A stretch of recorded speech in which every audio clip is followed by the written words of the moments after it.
नमो अरिहंताणं नमो सिद्धाणं नमो आयर्याणं नमो वज्झायाणं नमो लोये सव्वसाहुणम् ईशो पंचनमोकारो सव्वभावपणासनो मंगलाणं च सव्वेसिं पडमं हवै मंगलं पडमं हवै मंगलम्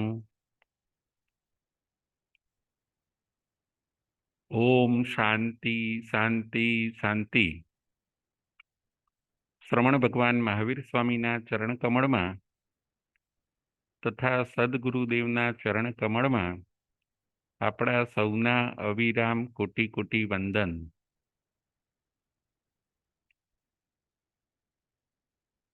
તારીખ 8/1/24, કથા નંબર 2, ધર્મકથાનું યુગની અંદર આજે આપણે મુનિ અરણિક મુનિની કથા આપણે જોવાની છે। અરણિક મુનિની કથાને આપણે સાંભળવાની છે। અરણિક મુનિની કથામાંથી આપણને 3 વસ્તુ જાણવા મળે છે। અરણિક મુનિની કથા, અરણિક મુનિની કથામાંથી આપણને 3 વસ્તુ જાણવા મળે છે। નંબર 1, અટકી ન જવું। નંબર 2, નિરાશ ન થવું। અને નંબર 3, કે તમારું જે ધ્યેય છે એને તમે પ્રાપ્ત કરો। અટકી ન જવું, નિરાશ ન થવું અને તમારું જે ધ્યેય છે એને તમે પ્રાપ્ત કરો। અરણિક મુનિની કથા। તવરા નામે એક નગરી હોય છે, ત્યાં આગળ મિત્રાચાર્ય પધાર્યા। ખૂબ સુખી સંપન્ન નગરી હોય છે। એ તવરા નગરીમાં મિત્રાચાર્ય પધાર્યા। જન સમુદાય વ્યાખ્યાન શ્રવણ કરવા માટે જાય છે। જન સમુદાય આચાર્ય પાસે જઈને જીનવાણીનું શ્રવણ કરે છે। આચાર્ય ભગવંતની વાણી, જીનવાણી સાંભળતા સાંભળતા સૌ કોઈ આનંદિત બને છે, પ્રફુલ્લિત બને છે। જીનવાણી એ આત્માનું ઔષધ છે। જીનવાણી સાંભળતા સાંભળતા આત્મા પવિત્ર બને છે।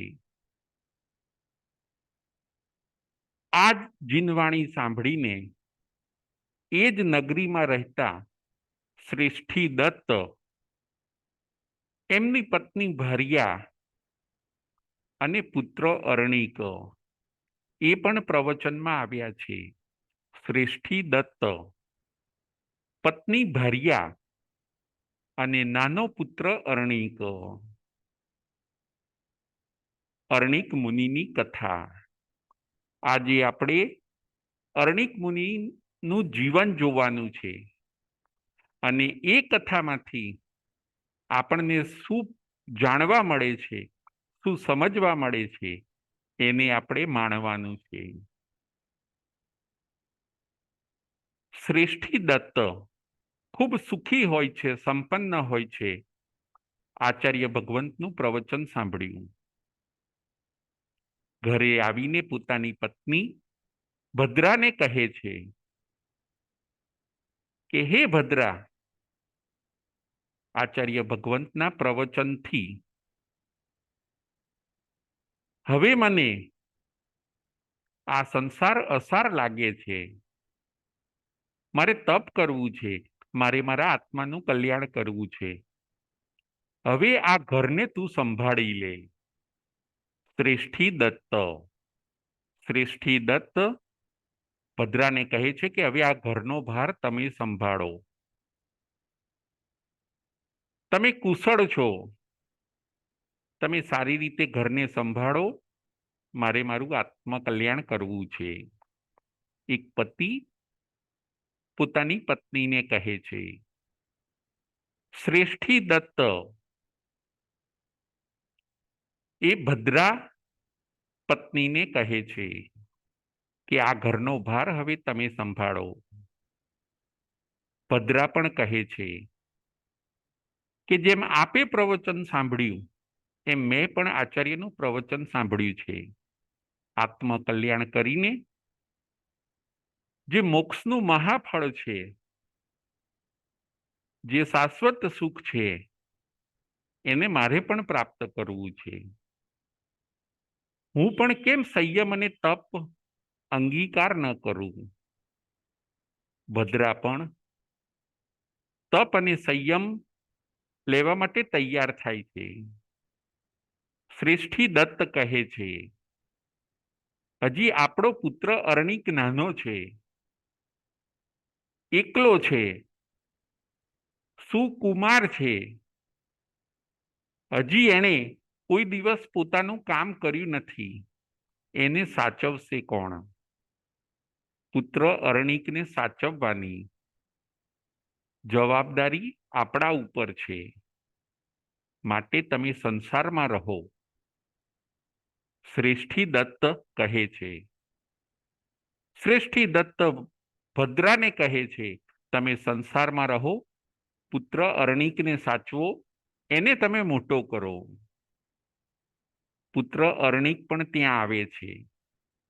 માતા પિતાનો આ વાર્તાલાપ ચાલતો હોય છે ત્યારે પુત્ર અર્ણિક પણ માતા પિતા પાસે આવે છે.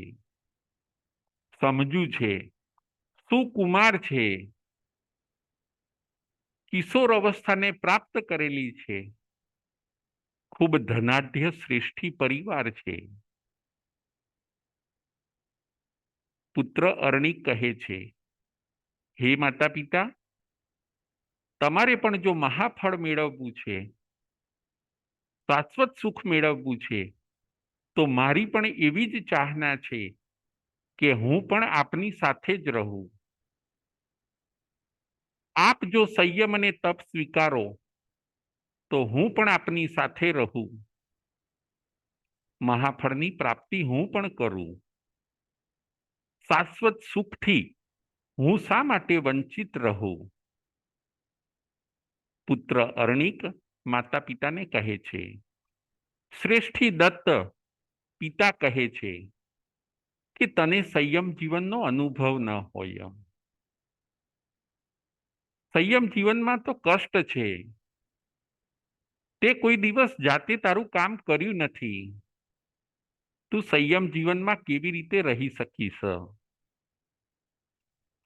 પુત્ર અર્ણિક કહે છે, પિતા તમે ચિંતા ન કરો. આપ જેમ કહેશો તેમ હું કરીશ. હું મનને મજબૂત બનાવીશ. સંયમ જીવન મારે પણ લેવું છે. જુઓ હળુકર્મી આત્મા બાલ્ય અવસ્થાને પાર કરી છે. કિશોર અવસ્થા અને તરુણ અવસ્થાને જેણે પ્રાપ્ત કરી છે, એવો પુત્ર અર્ણિક માતા પિતા સાથે આત્મકલ્યાણ માટે નીકળવાની વાત કરે છે. જો હું પણ તમારા વગર કેમ રહી શકું? તમે જો જાઓ છો તો હું પણ તમારી સાથે આવીશ. પુત્રના પણ ભાવ જોયા અને માતા પિતાએ નિર્ણય કર્યો કે આપણે ત્રણેય દીક્ષિત થઈએ. મિત્રાચાર્ય પાસે શ્રેષ્ઠી દત્ત, એમની પત્ની ભદ્રા અને પુત્ર અર્ણિક ત્રણેય જણ દીક્ષિત થાય છે. આત્મકલ્યાણ કરવું છે. મોક્ષને પોતાનું લક્ષ્ય બનાવ્યું છે. સાંસારિક સુખોને અને ભૌતિકતાને હવે જેણે છોડી દેવી છે, અધ્યાત્મ જગતના માધ્યમે સિદ્ધિને જેણે પ્રાપ્ત કરવી છે, એવા શ્રેષ્ઠી દત્ત આત્મકલ્યાણના રસ્તે જાય છે. સાથે પુત્ર છે, અરણિક મુનિ. આજે આપણે કથા જોઈએ છીએ અરણિક મુનિની. પિતા અને પુત્ર બંને સાધુ બની ગયા. ગુરુકુલ વાસની અંદર બંનેનો પ્રવેશ થઈ ગયો. સ્વાધ્યાય કરે, તપ કરે, આત્માનું લક્ષ્ય રાખે, ગુરુની આજ્ઞા પાળે, જીવદયા પાળે અને સંયમ જીવનની અંદર ખૂબ આનંદથી રહેવા લાગ્યા. અહીંયા જુઓ, શ્રેષ્ઠી દત્તને, કે જે હવે દત્ત મુનિ બન્યા છે, એ દત્ત મુનિને પુત્રનો રાગ છે. પોતાના પુત્ર અરણિક મુનિનો હજી રાગ છે. પોતે ગોચરી જાય પરંતુ પુત્રને ન મોકલે. દત્ત મુનિ પોતે ગોચરી જાય, લાવીને પોતાના પુત્રને વપરાવે. શિયાળો હોય, ઉનાળો હોય, ચાતુર્માસ હોય, પોતાના પુત્ર જે મુનિ થયો છે, પોતાનો પુત્ર જે શિષ્ય થયો છે, તેની કોમળતાને ધ્યાનમાં રાખીને, તેને તકલીફ ન પડે એ ધ્યાનમાં રાખીને પુત્રને ગોચરી ન જવા દે. પિતા પોતે જ ગોચરી જાય. કષ્ટનું કામ પિતા કરે, પુત્ર અરણિક ખાલી સ્વાધ્યાય કરે. પુત્ર અરણિક નાની મોટી વૈયાવચ કરે. પુત્ર સ્નેહના કારણે બધું કામ દત્ત મુનિ પોતે જ સંભાળતા હોય છે. બીજા મુનિ કહે કે તમે એમને કેળવો, સાધુ જીવનની તાલીમ આપો, ગોચરી જવા દો, થોડા કષ્ટ સહિષ્ણુ બનાવો, એમનામાં પણ સહન શક્તિ આવે એવા તમે એમને બનાવો. બીજા મુનિ દત્ત મુનિને સમજાવે, બીજા મુનિઓ પિતાને સમજાવે,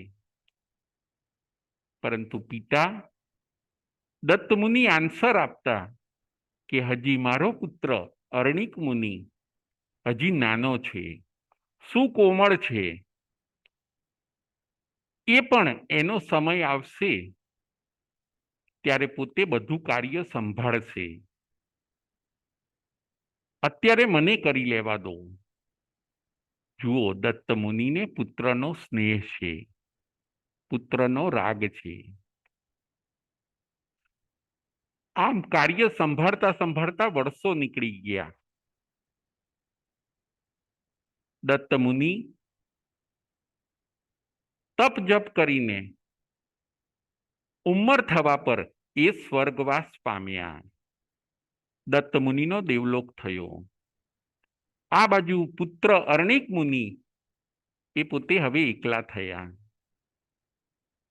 બીજા સંતો સાથે રહેવાનો સમય આવ્યો.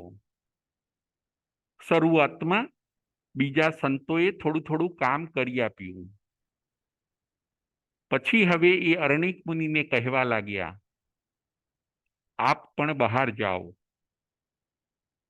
ગોચરી માટે ભ્રમણ કરો, વિહાર કરો, થોડું કષ્ટને સહન કરો.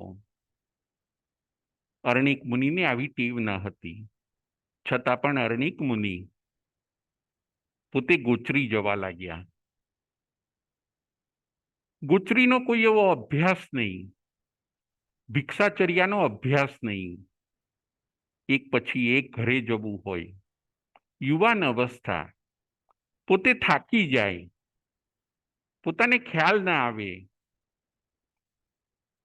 શિયાળામાં ઠંડી લાગતી, ઉનાળામાં પગ ચંપાઈ જાય, ગોચરીમાં એમને તકલીફ પડવા માંડી. સંયમ જીવન થોડુંક અઘરું લાગવા માંડ્યું. આજ સુધી પિતા બધું લાવી આપતા હતા, પિતા બધું સાચવતા હતા, ત્યાં સુધી ખબર ન પડી પરંતુ હવે પિતાના વિયોગમાં જ્યારે પોતે કરવાનું આવ્યું ત્યારે એમને સંયમ જીવન અઘરું લાગ્યું.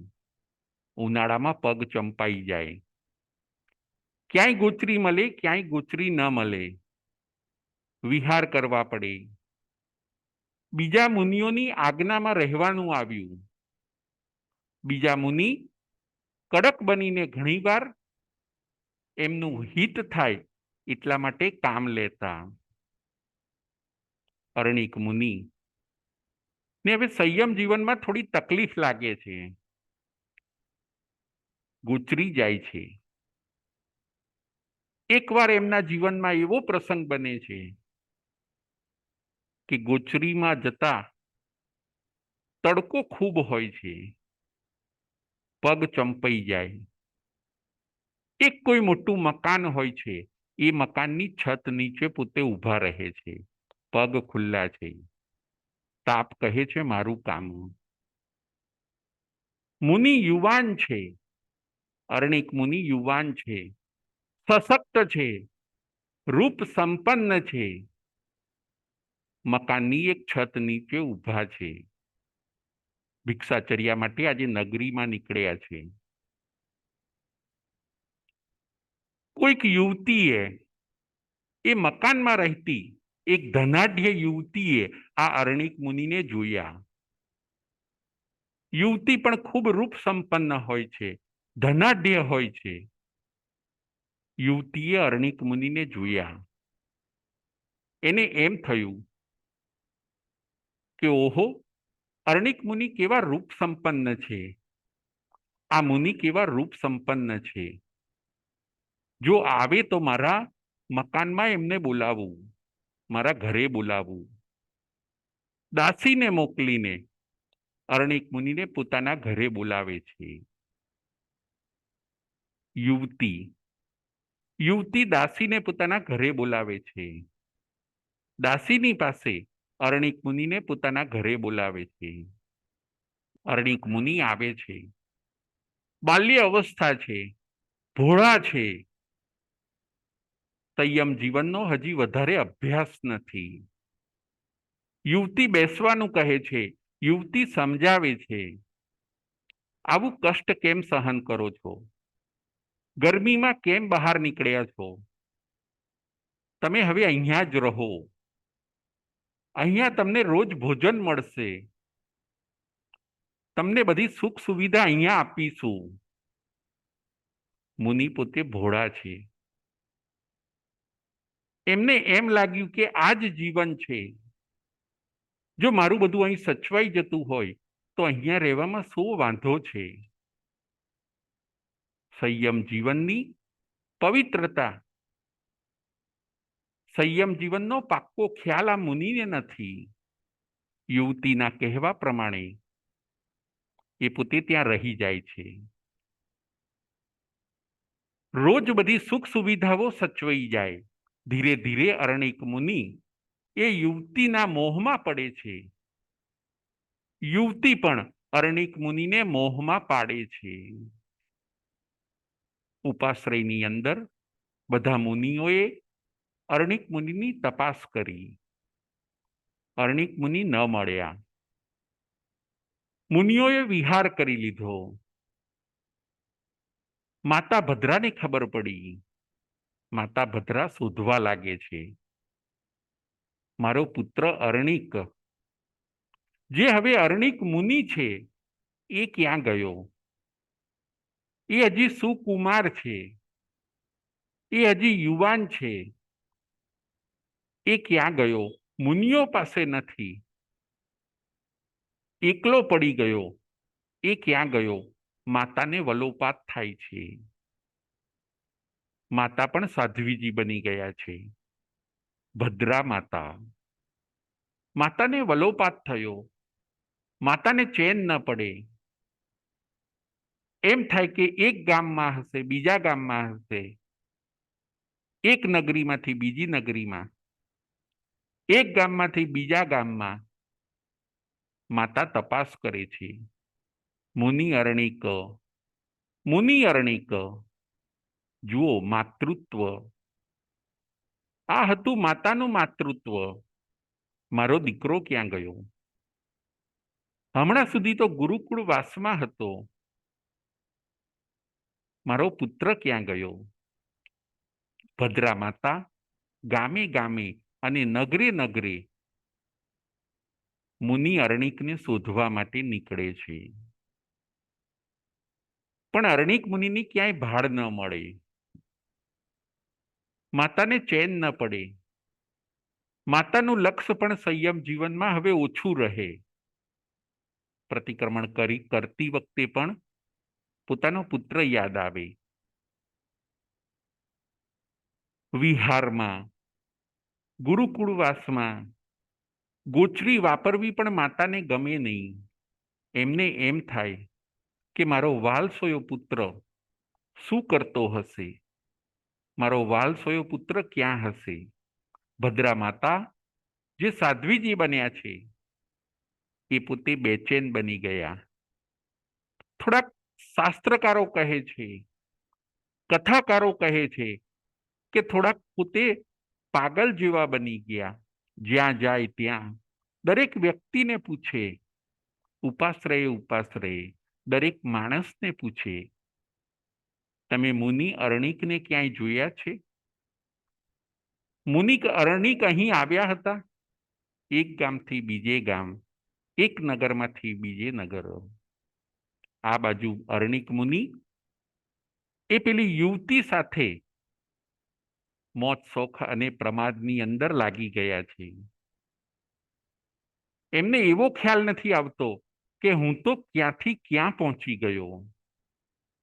અરણિક મુનિને એવો ખ્યાલ નથી આવતો કે હું ક્યાં હતો અને ક્યાં પહોંચી ગયો. અરણિક મુનિને એમ થાય છે કે બસ આ જ જીવન છે, શાંતિથી જીવીએ, ખાઈએ પીએ. પિતા સ્વર્ગવાસી થયા છે, માતા દીક્ષિત થઈ ગયા છે અને અહીંયા બધા અનુકૂળ સંયોગો છે. સંયમ જીવનનો થોડો ઘણો ખ્યાલ છે, પરંતુ હવે પ્રતિકૂળતાઓથી એ થોડા ડગી ગયા અને આ યુવતીના ત્યાં જ રહેવા લાગ્યા. આ બાજુ માતા બધી જગ્યાએ બૂમો પાડે, મુનિ અરણિક, મુનિ અરણિક. એકવાર એવું બન્યું, મુનિ અરણિક જે યુવતીના ત્યાં છે એ પોતે ઝરૂખામાં બેઠેલા છે. કોઈક નારીને આવતી જોઈ. દૂરથી એમ લાગ્યું કે કોઈક નારી છે. પછી એમ ખ્યાલ આવ્યો કે કોઈક સાધ્વીજી છે અને પછી જ સાંભળ્યું કે એ સાધ્વીજી મારું નામ બોલે છે, પુત્ર અરણિક, પુત્ર અરણિક, તું ક્યાં છે? એમને ખ્યાલ આવી ગયો. અરણિક મુનિને ખ્યાલ આવી ગયો કે આ સાધ્વીજી બીજું કોઈ નહીં, મારી માતા છે. અમે સાથે દીક્ષિત થયા હતા, એ મારી માતા છે. ઓહો, એના આવા હાલ થઈ ગયા. જુઓ, એકલી છે, શરીર પર અસ્વચ્છ બધા વસ્ત્રો છે, શેરીએ શેરીએ બૂમો પાડે છે, અરણિક, અરણિક, મારા નામને બોલે છે. અરણિક મુનિને ખ્યાલ આવી ગયો, આ બીજું કોઈ નહીં, આ મારી માતા ભદ્રા છે. અરણિક મુનિ ઝરૂખામાંથી નીચે ઉતરે છે. દોડતા દોડતા માતાને મળવા જાય છે. બંને માતા અને પુત્ર એકબીજાને જોઈને એકબીજાને ભેટી પડે છે.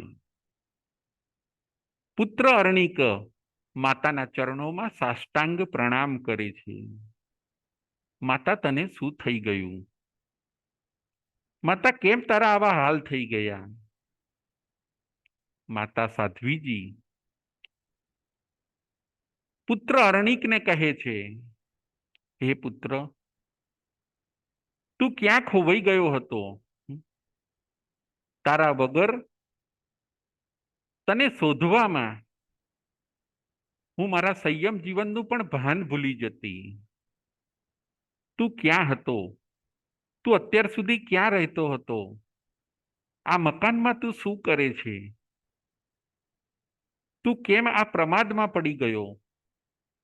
ગુરુકુળ વાસનો તે કેમ ત્યાગ કર્યો? આપણે તો સંયમી આત્મા હતા. તે અને તારા પિતાએ અને મેં, આપણે ત્રણેય જણે સાથે દીક્ષિત થયા હતા. શાશ્વત સુખ મેળવવું એ આપણું લક્ષ્ય હતું. બેટા, તું કયા રસ્તે આવી ગયો? ભૂતકાળમાં અનંત ભવોની અંદર આપણે ભોગ ભોગવ્યા, એનાથી તૃપ્તિ ન થઈ તો શું આ એક ભવની અંદર તું આવા સારા મહેલોમાં કે મકાનમાં રહીને સુખોને ભોગવીશ તો એનાથી શું તને તૃપ્તિ થશે? બેટા, વિચાર કર. ચારિત્ર ઉત્તમ છે, ચારિત્ર શ્રેષ્ઠ છે, તે સંયમ જીવનનો ત્યાગ કેમ કર્યો?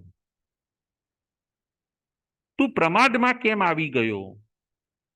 ભદ્રા માતા, જે સાધ્વીજી હતા, એ અરણિક મુનિને સમજાવે છે, મારી એક જ ભાવના છે કે પાછો તું આત્મકલ્યાણના માર્ગે આવી જા. ભદ્રા માતા એ અરણિક મુનિને કહે છે, બસ મારી એક જ ભાવના છે કે તું આત્મકલ્યાણના માર્ગે આવી જા. અરણિક મુનિ એમના પ્રમાદને છોડી દે છે, એમની આસક્તિઓને છોડી દે છે અને માતાના વચનને સ્વીકારીને એ પાછા આત્મકલ્યાણના માર્ગે આવી જાય છે. માતા, તું ચિંતા ન કર. માતા, તું મને ક્ષમા આપી દે. ચાલ, આપણે ગુરુ પાસે જઈએ. પુનઃ હું દીક્ષાને અંગીકાર કરું. અરણિક મુનિ અને એની માતા ગુરુ પાસે જઈને પુનઃ દીક્ષાને અંગીકાર કરે છે. તપ જપમાં અરણિક મુનિ પાછા લાગી ગયા. જુઓ, અરણિક મુનિ પ્રમાદમાંથી બહાર નીકળી ગયા. અરણિક મુનિ વિષય સુખોમાંથી બહાર નીકળી ગયા. એમનું કથાનકમાંથી આપણે આ સમજવાનું છે. એમના કથાનકમાંથી આપણે 3 વસ્તુ શીખવાની છે. નંબર 1, ક્યાંય અટકી ન જઈએ. નંબર 2, આપણે નિરાશ ન થઈએ. અને નંબર 3, જે આપણું ધ્યેય છે એને પ્રાપ્ત કરીએ. પુનઃ ચારિત્ર માર્ગે આવ્યા. અરણિક મુનિ પુનઃ આત્મકલ્યાણના માર્ગે આવ્યા. તપ જપમાં લાગી ગયા. કષ્ટ સહિષ્ણુ બન્યા. સહન શક્તિને વધારી. ગુરુકુલવાસમાં રહેવા લાગ્યા. સ્વાધ્યાય કરે અને માતાની જે ભાવના હતી એ પ્રમાણે સંયમ જીવન જીવીને અંતિમ સમયે સંથારો કરીને એ પોતે સિદ્ધ થાય છે, બુદ્ધ થાય છે, મુક્ત થાય છે, નિરંજન અને નિરાકાર થાય છે. એ જ ભવે જુઓ મોક્ષે જાય છે. માતા પિતા અને પુત્રએ સાથે દીક્ષા લીધી. વચ્ચે એક વિઘ્ન આવી ગયું. વચ્ચે થોડું જીવન પલટાઈ ગયું, પરંતુ એમાં ન અટકતા પુનઃ એ આગળ વધી ગયા. એમાં અટક્યા નહીં, એમાંથી નીકળી ગયા. તમે કોઈ ખોટી વસ્તુમાં રોકાઈ ન જાવો, નિરાશ ન થાવો અને તમારા ધ્યેયને હાંસલ કરો. ધ્યેય પ્રાપ્તિ. પ્રમાદમાંથી એ બહાર નીકળી ગયા. પ્રમાદને છોડી દીધો, આળસને છોડી દીધી.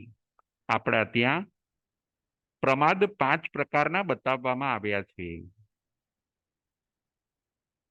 મદ, વિષય, કસાય, નિદ્રા અને વિકથા. 5 નંબરના પ્રમાદો.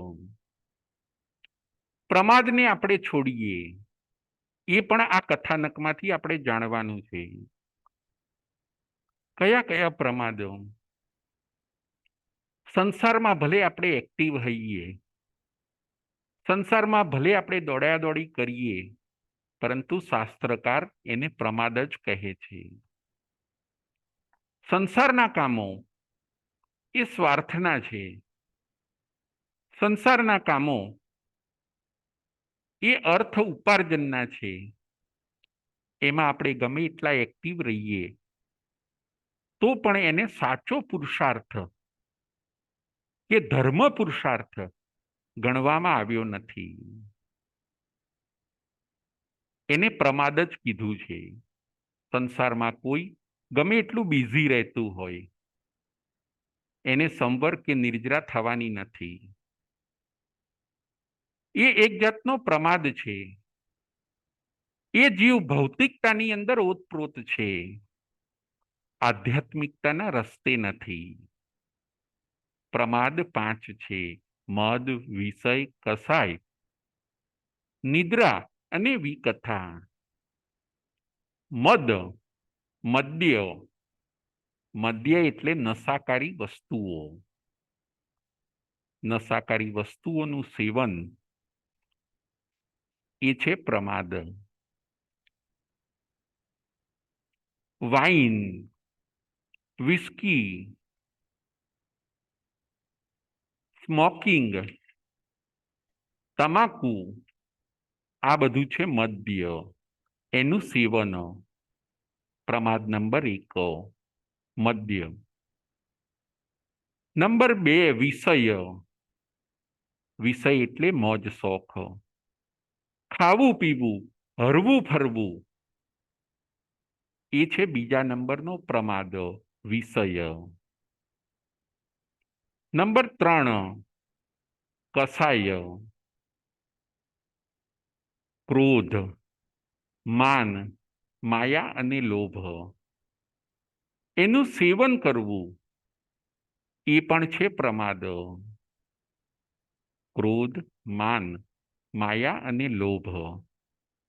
લોભ માટે કોઈ લોભના કારણે કોઈ વધારે બિઝી રહે છે, દોડાદોડી કરે છે, ધંધાની અંદર વધારે એક્ટિવ રહે છે, એ બધો પણ એક જાતનો મિથ્યા પુરુષાર્થ છે.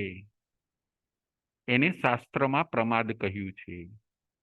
મદ, વિષય અને કસાય. ચોથા નંબરમાં છે નિદ્રા. એ પણ પ્રમાદ છે. સૂઈ રહેવું, મોડું ઉઠવું, વારંવાર ઊંઘ લેવી, નિદ્રા એ પણ પ્રમાદ છે. 5મા નંબરમાં વિકથા. એ પણ પ્રમાદ છે.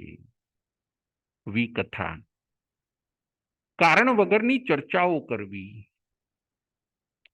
કારણ વગરના વિકલ્પો કરવા, જેની સાથે નિસ્બત નથી એવી બધી વસ્તુઓની વાતો કરવી, વિકથા. સ્ત્રી કથા, ભટ્ટ કથા, દેશ કથા અને રાજકથા, એને વિકથા કહેવામાં આવે છે. આપણે વિચાર કરવાનો છે આપણો સમય ક્યાં જાય છે. મદ, વિષય, કસાય, નિદ્રા અને વિકથા, મોટા ભાગનો આપણો સમય આ 5 પ્રમાદમાં જાય છે. 5 પ્રકારના પ્રમાદો. ખાલી સમય જાય છે એવું નથી, આપણી શક્તિ અને આપણી સંપત્તિ પણ આ પ્રમાદના કારણે વેડફાય છે. અર્ણિક મુનિ પ્રમાદમાંથી બહાર નીકળી ગયા, પોતાના લક્ષ્યને હાંસલ કર્યું. 5 પ્રકારના પ્રમાદ બતાવવામાં આવ્યા છે. ક્યાંય અટકી ન જાવો. જ્યાં છો ત્યાંથી તમે બહાર નીકળો. જુઓ, જીવ ક્યાં ક્યાં અટકી જાય છે એ આપણે જોઈએ. કોઈક મિથ્યાત્વમાં અટકી જાય છે, કોઈક મોજ શોખમાં અટકી જાય છે, કોઈક સુખમાં, કોઈક મોહમાં અટકી જાય છે, કોઈક કોઈક વ્યસનની અંદર અટકી જાય છે, કોઈ નેગેટિવિટીમાં અટકી જાય છે, કોઈ નિરાશાની અંદર રોકાઈ જાય છે, કોઈ ટેન્શનમાં આવી જાય છે, કોઈ ડિપ્રેશનમાં આવી જાય છે. પરંતુ આ દ્રષ્ટાંત આપણને એમ કહે છે કે આ બધી વસ્તુઓમાંથી તમે બહાર નીકળો, નિરાશામાંથી તમે બહાર નીકળો. જુઓ, ઘણા લોકોને એમ હોય કે હવે આપણી ઉંમર થઈ ગઈ, હવે આપણને સામાયિક ન ચડે, હવે આપણને પ્રતિક્રમણ ન ચડે, એમ ઘણા લોકો નિરાશ થઈ જાય અને ત્યાંથી આગળ જ ન વધે, એવું બને. ઘણા લોકો વ્યસનમાં અટકી જાય કે હવે મારાથી વ્યસન ન છૂટે, આ વ્યસનની મને ટેવ પડી ગઈ છે, આ વ્યસનમાંથી હવે હું કેવી રીતે બહાર નીકળી શકું? જો પોતે પુરુષાર્થ કરે તો અરણિક મુનિની જેમ એ પોતે વ્યસનમાંથી પણ બહાર નીકળી શકે છે. કોઈ ટેન્શન હોય, સંસારના કોઈ ટેન્શન હોય, એમાંથી પણ બહાર નીકળી જાઓ, સદગુરુ પાસે જાઓ, જ્ઞાન લો, બરાબર જ્ઞાન પ્રાપ્ત કરો, શ્રદ્ધાને મજબૂત કરીએ, ચિંતા ન કરીએ, અને જે ટેન્શન હોય કે ડિપ્રેશન હોય એમાંથી પણ આપણે બહાર નીકળી જવાનું છે. કોઈ પાપમાં પડી ગયા હોઈએ એમાંથી પણ આપણે બહાર નીકળવાનું છે. અગત્યની વાત એ છે કે ઘણીવાર આપણે વેરઝેરમાં પડી ગયા હોઈએ, તો કે વર્ષોથી કોઈની સાથે વેર હોય, એમાંથી પણ બહાર નીકળી જવાનો મેસેજ આપણને આ દ્રષ્ટાંત આપે છે. વેર ઝેરમાંથી પણ બહાર નીકળી જાઓ. પદ પ્રતિષ્ઠા, કોઈક વ્યક્તિ પદ અને પ્રતિષ્ઠાની અંદર પડી ગયું હોય, કોઈ વ્યક્તિ વાહ વાહમાં પડી ગયું હોય, એમાંથી પણ એને બહાર નીકળી જવાનું છે. જો કોઈ પદની અંદર આપણે સારું કામ કરતા હોઈએ તો આપણે એ પદમાં રહેવાનું. જો કોઈ પદને આપણે વફાદાર હોઈએ તો એની અંદર આપણે રહેવાનું. સારું કરતા હોઈએ તો એમાં આગળ વધીએ, અને જો ખોટી જગ્યાએ આપણે રોકાઈ ગયા હોઈએ તો એમાંથી બહાર નીકળી જઈએ. મિથ્યાત્વમાંથી પણ બહાર નીકળી જવાનું છે. મિથ્યાત્વમાંથી બહાર કોણ નીકળ્યું? ઇન્દ્રભૂતિ બ્રાહ્મણ. ઇન્દ્રભૂતિ બ્રાહ્મણ એ પોતે મિથ્યાત્વમાંથી બહાર નીકળી જાય છે. એમને શંકા હોય છે કે આત્મા છે કે નહીં, એક ડાઉટ હોય છે, અને એ શંકામાં એ પોતે અટકી ગયા હોય છે. એમનો આત્મવિકાસ રોકાઈ ગયો હોય છે. શંકામાં ને શંકામાં આત્મા છે કે નહીં એ એમને શંકા હોય છે. આત્મા છે તો દેખાતો કેમ નથી? આત્મા હોય તો આપણે જોઈ શકતા કેમ નથી? આવા બધા વિચારોમાં એ ફસાઈ ગયા હોય છે. આવા બધા વિચારોમાં ઇન્દ્રભૂતિ પોતે રોકાઈ ગયા હોય છે. પરમાત્મા ભગવાન મહાવીરનો એમને સત્સંગ થયો. પરમાત્મા ભગવાન મહાવીર સ્વામી સાથે એમનું મિલન થયું. આત્મા છે કે નહીં એ શંકા એમની દૂર થઈ. શ્રદ્ધાના ઘરમાં આવ્યા, શંકામાં અટકી ન ગયા, શ્રદ્ધાના ઘરમાં આવ્યા, અને ત્યાંથી વિકાસ કરતા કરતા એ ઇન્દ્રભૂતિ બ્રાહ્મણ એ જ આગળ વિકાસ કરતા કરતા ગૌતમ સ્વામી બને છે અને એ જ ભવની અંદર પોતે મોક્ષે જાય છે. જુઓ, આ છે આત્માની તાકાત. અર્ણિક મુનિના દ્રષ્ટાંતમાંથી આપણે એ શીખવાનું છે કે આપણે જો કોઈ ખોટી જગ્યાએ હઈએ તો ત્યાંથી આપણે બહાર નીકળી જવાનું છે, અને જો સારી જગ્યાએ હઈએ આપણે તો એમાં આપણે થોડીક ઝડપ વધારવાની છે. ફરીથી અર્ણિક મુનિનું કથાનક આપણને એ કહે છે કે જો કોઈ તમે ખોટી જગ્યાએ હોવ તો ત્યાંથી તમે તરત બહાર નીકળી જાઓ. ભલે વર્ષો થઈ ગયા હોય, પરંતુ જ્યારે આત્મા જાગે છે ત્યારે એ ત્યાંથી બહાર નીકળી શકે છે. ખોટી જગ્યાએ હોવ, ખોટા સ્થાને હોવ, ખોટા કોઈ વ્યસનમાં હોવ તો ત્યાંથી તમે બહાર નીકળી જાઓ, એવું આ આપણને કથાનક કહે છે. અને જો સારી જગ્યાએ હોવ તમે તો એમાં વધારે સુંદરતા લાવો. જો તમે સારી જગ્યાએ હોવ તો એમાં વધારે ઝડપ લાવો. જો તમે સારી જગ્યાએ હોવ તો એમાં હજુ વધારે પ્રગતિ કરો. અર્ણિક મુનિનું કથાનક. આપણી ડ્યુટી શું છે? આપણું કર્તવ્ય શું છે? આપણી ફરજ શું છે? અને આપણી જવાબદારી શું છે? જુઓ અર્ણિક મુનિનું દ્રષ્ટાંત. માતાનો પ્રેમ અને અર્ણિક મુનિનો પુરુષાર્થ, એ પણ આ કથાનકમાંથી આપણને શીખવા મળે છે. માતાનો પ્રેમ, માતાની તોલે કોઈ આવી ન શકે. માતા આ અવનીનું અમૃત છે. માતાએ દુઃખ સહન કરીને પાછો પોતાના પુત્રને પ્રમાદમાંથી જગાડી દે છે. માતાનો પ્રેમ અને અર્ણિક મુનિનો પાછો પુરુષાર્થ, એમની નિર્દોષતા, એમનું પ્રમાદમાંથી નીકળી જવું અને આત્મકલ્યાણમાં જવું.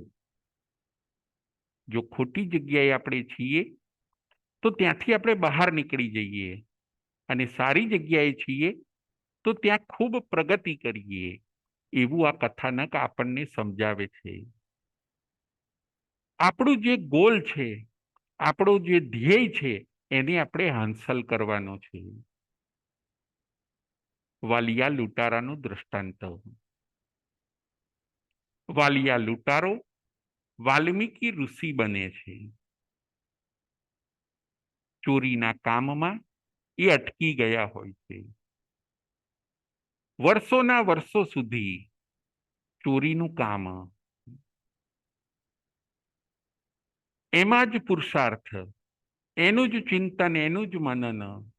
નારદ મુનિનો સત્સંગ થયો, ખોટા કામમાં ન રોકાયા, અને એ જ વાલીઓ લૂંટારો પોતે વાલ્મીકી ઋષિ બની જાય છે. હારી જવું, નિરાશ થવું એ જ જીવન નથી. હાર કાયમ હાર રહેતી નથી. મનુષ્ય જો ધારે તો એ પોતે હારની બાજીને જીતની બાજીમાં ફેરવી શકે છે. સવારનો ભૂલો પડેલો માણસ જો સાંજે ઘરે આવે તો એને ભૂલો પડ્યો કહેવાતો નથી. આ કથાનકનો છે સાર. જે સવારે ભૂલો પડ્યો છે એ જો સાંજે ફરતી પાછો ઘરે આવી જાય તો એને ભૂલો પડ્યો કહેવાતો નથી. આ છે અર્ણિક મુનિના કથાનકનો સાર. અર્ણિક મુનિના કથાનકથી આપણે 3 વસ્તુ સમજવાની છે. આત્મકલ્યાણની ભાવના, સંયમનું ધ્યેય, મોક્ષની પ્રાપ્તિ. આવું ઘણું બધું આ કથાનક આપણને કહી જાય છે. 3 બાબતનો આપણે બોધ લેવાનો છે. નંબર 1, ખોટામાં આપણે અટકી ન જઈએ. ખોટું ખોટું છે એ આપણને ખ્યાલ આપવો જોઈએ. ખોટામાં આપણે અટકી ન જઈએ, નંબર 1. નંબર 2, આપણે નિરાશ ન થઈએ, અને નંબર 3, આપણું જે ધ્યેય છે એ ધ્યેયમાં આપણે આગળ વધીએ, હિંમત રાખીએ, હિંમત લાવીએ, અને આપણા જે ધ્યેયની આપણે સિદ્ધિ કરવાની છે, આપણી ફરજને જે અદા કરવાની છે, અને આપણે જે જવાબદારીનું વહન કરવાનું છે, અને કર્તવ્ય પરાયણ જે આપણે બનવાનું છે, એવી 3 બાબતો આ કથાનકમાંથી આપણને જાણવા મળે છે. અહીંયા અરણિક મુનિનું આ કથાનક સમાપ્ત થાય છે. અરણિક મુનિના કથાનકથી માતાનો પ્રેમ અને અરણિક મુનિનો પુરુષાર્થ એ પણ આપણને જાણવા અને સમજવા મળે છે.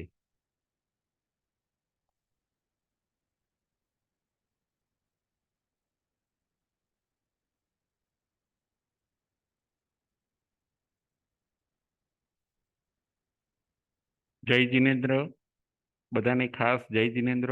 હવે કોઈને પ્રશ્ન પૂછવો હોય તો એ પોતે પૂછી શકે છે.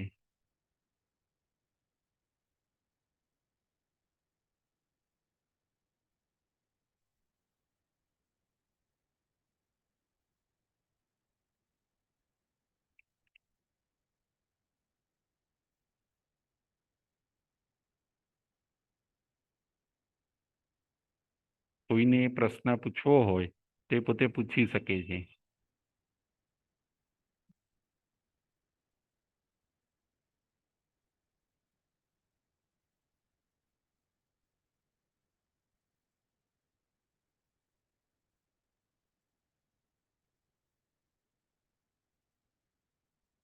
જેને પ્રશ્ન પૂછવો હોય એ પોતે રેઝ હેન્ડ કરશે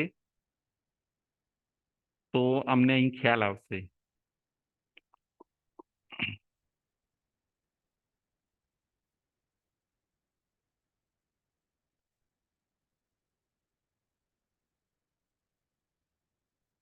ચાલો હવે અહીંથી હું પ્રશ્ન પૂછું.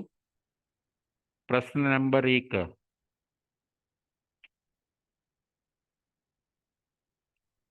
કઈ નગરીમાં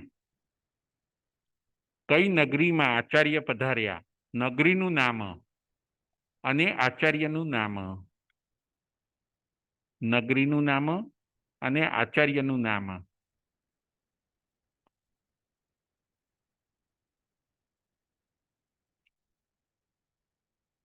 રૂપાબેન.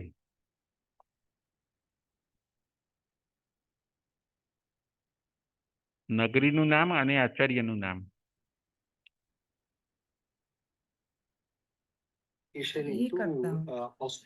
હેલો, હા, જય જિનેન્દ્ર. સૌરા નગરી અને મિત્રાચાર્ય આચાર્ય. બહુ સરસ, બહુ સરસ, થેન્ક યુ. હવે ક્વેશ્ચન નંબર 2, અરણિક મુનિના માતા પિતાનું નામ. અરણિક મુનિના માતા પિતાનું નામ. નીતાબેન શાહ.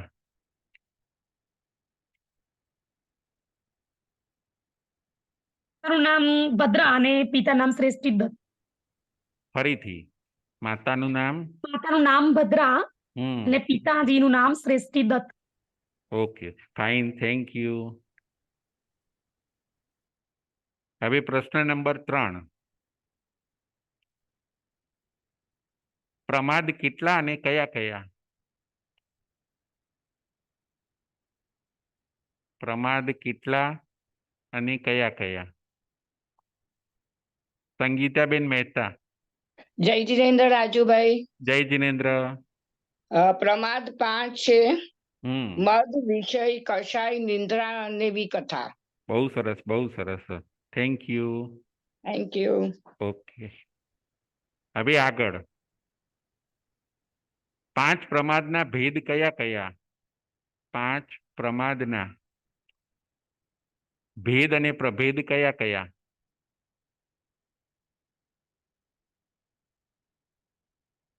પાંચ પ્રમાદના ભેદ કયા કયા? રેખાબેન શાહ.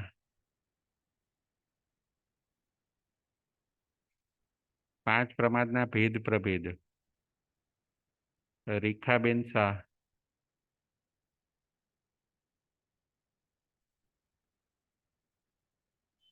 હા, જય જિનેન્દ્ર. જય જિનેન્દ્ર.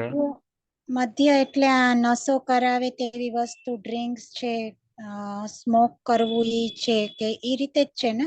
એ જ બરાબર, ફાઇન, બોલો. એટલે ડ્રિંક્સ કરવું, સ્મોક Yeah, કરવું, તમાકુ ને ઈ બધું કરવું ઈ છે. બરાબર. વિષયમાં 5 ઇન્દ્રિયના વિષય છે: શ્રોતેન્દ્રિય, ચક્ષુ ઇન્દ્રિય, ઘ્રાણેન્દ્રિય, રસેન્દ્રિય અને સ્પર્શેન્દ્રિયના. હમ. પછી કસાયમાં ક્રોધ, માન, માયા ને લોભ છે. યસ અને નિંદ્રામાં આપણે બહુ સૂઈ રહેવું, યસ વારંવાર સૂઈ જવું, આ તે બધું નિંદ્રામાં આવશે. અને વિકથા, પુરુષ કથા, ભત કથા, દેશ કથા અને રાજકથા એવી કથામાં છે. બહુ સરસ, બહુ સરસ, થેન્ક યુ.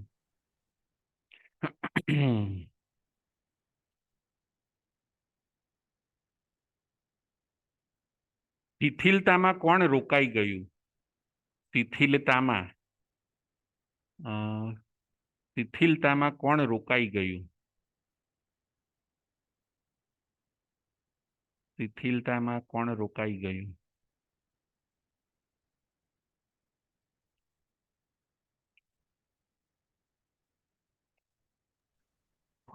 શિથિલતામાં કોણ રોકાઈ ગયું? કોના જીવનમાં ટર્નિંગ પોઈન્ટ આવ્યો? રૂપાબેન શાહ. અર્ણિક મુનિ. અર્ણિક મુનિ. બહુ સરસ, બહુ સરસ.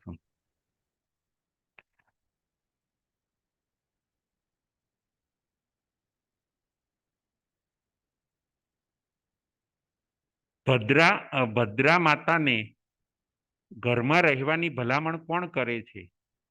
ભદ્રા માતાને ઘરમાં રહેવાની અને પુત્રને સાચવવાની ભલામણ કોણ કરે છે? નીતાબેન શાહ. હા, એમના હસબન્ડ મતલબ સૃષ્ટિદત્ત રાજા જ કે છે કે આ પુત્રને સંભાળો અને એને મોટો કરો, તમારે હમણાં દીક્ષા લેવાની જરૂર નથી. બરાબર છે, બરાબર છે. Okay okay. અને પુત્ર સ્નેહ કોને હોય છે અને પુત્ર સ્નેહના કારણે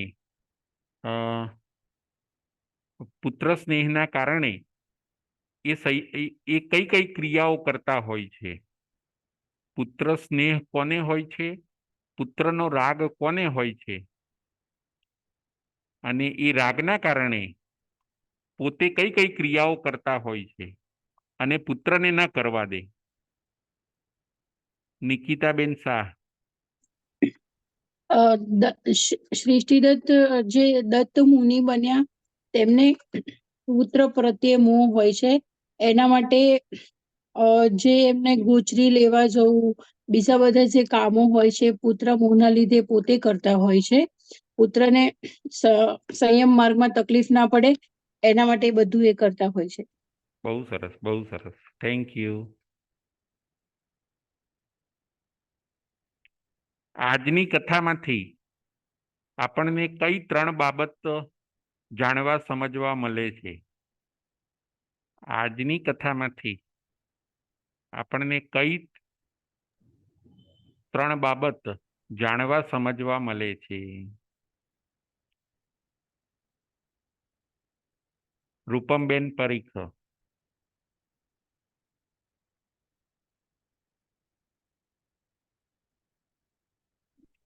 જય જિનેન્દ્ર. જય જિનેન્દ્ર. એક તો અટકી ના જવું, નિરાશ ન થવું અને તમારા ધ્યેયને પ્રાપ્ત કરવું. બરાબર. ફરીથી આજની કથામાંથી આપણને કઈ 3 શિખામણ મળે છે? એ ખોટી જગ્યાએ જો આપણે આવીએ તો બહાર નીકળી જવું. બરાબર છે. સારી જગ્યાએ હોઈએ તો એમાં વધારે સુંદરતા, ઝડપ અને પ્રગતિ કરવી. અને જો સવારે ભૂલો પડેલો હોય તો સાંજે પાછો આવે તો એને એમ જ ભૂલો પડેલો ના કહેવાય. બરાબર છે, બરાબર છે. બહુ સરસ. આ 3 શિખામણ આપણને જાણવા મળે છે. હવે છેલ્લો પ્રશ્ન. અર્ણિક મુનિને કોણ જગાડે છે? અર્ણિક મુનિને કોણ જગાડે છે?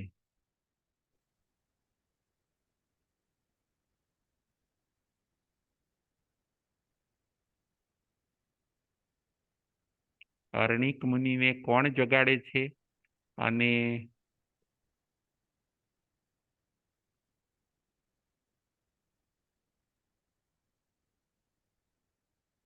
નીતાબેન શાહ, ગિરીશભાઈ,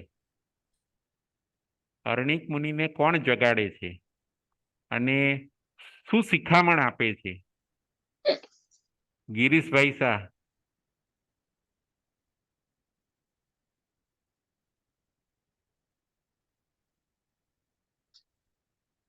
અરણિક મુનિને કોણ જગાડે છે અને શું શિખામણ આપે છે?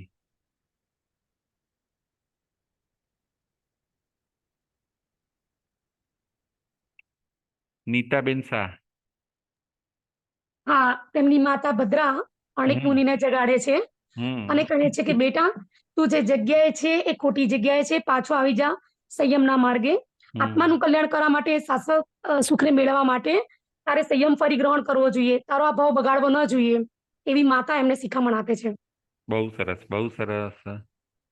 Thank you. થેન્ક પ્રણામ. યુ. આજની આપણી આ કથા અહીંયા પૂરી થાય છે. ઓનલાઈનની આપણી આ કથા અહીંયા પૂરી થાય છે. બધાને ખાસ જય જિનેન્દ્ર, પ્રણામ. Thank you.